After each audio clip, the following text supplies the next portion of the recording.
Okay. Hi, just trying to solve these questions for you, give you some help. We are solving this equation and we are rounding here. We are dealing with exponents and roots and some different things like that.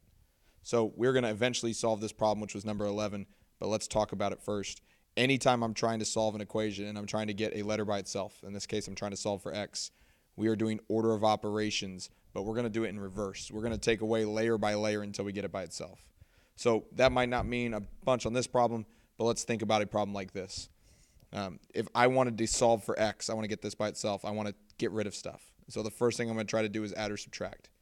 So in this case, I've got that minus 2 right there. I'm going to add 2 to both sides. I get 4x cubed is equal to 32. Next thing I'm going to do is I want to get rid of this 4 because we just added or subtracted. Now we're going to multiply or divide. So I'm going to divide both sides by 4 to get rid of that 4 out in front.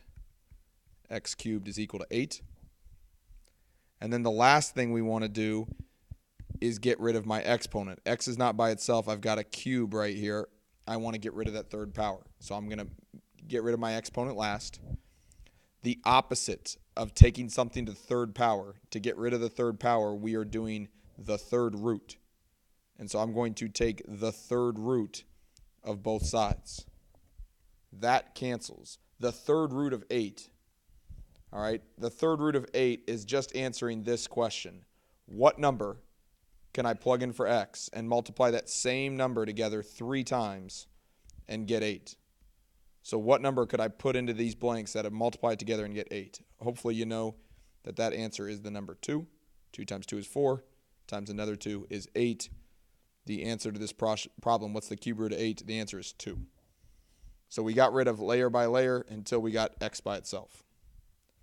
To solve this question right here, let's look at this one right here. We want to get this x by itself.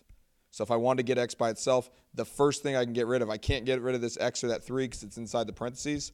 The first thing I want to get rid of is the square. It's on the outside.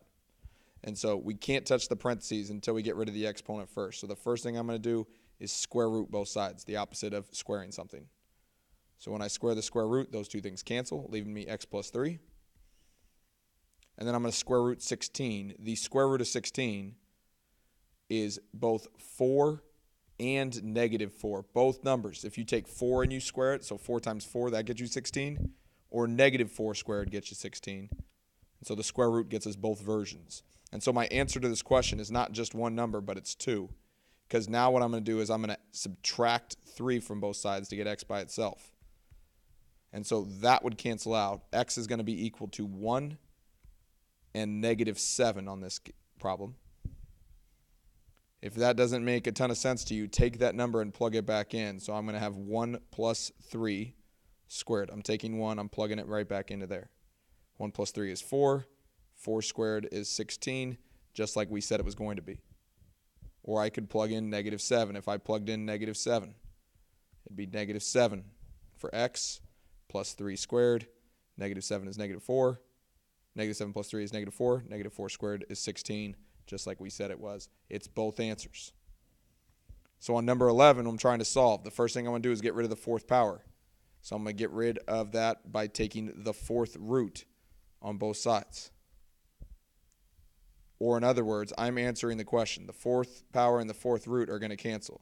But I'm answering the question, what number can you multiply together 4 times and get 81? If you don't know, it is 3. 3 times 3 is 9. Times another 3 would be 27. Times another 3 gets me 81. And so the fourth root of 81 is 3. And again, it could be all positive 3s. Or if I made them all negative, when I multiplied that all together, it would also get you the right answer. So it's 3 and negative 3. From here, I'm going to get rid of the negative 4. I'm going to add 4 to all things. X is equal to 7 and 1. Those are the answers to my questions. Hope that helps.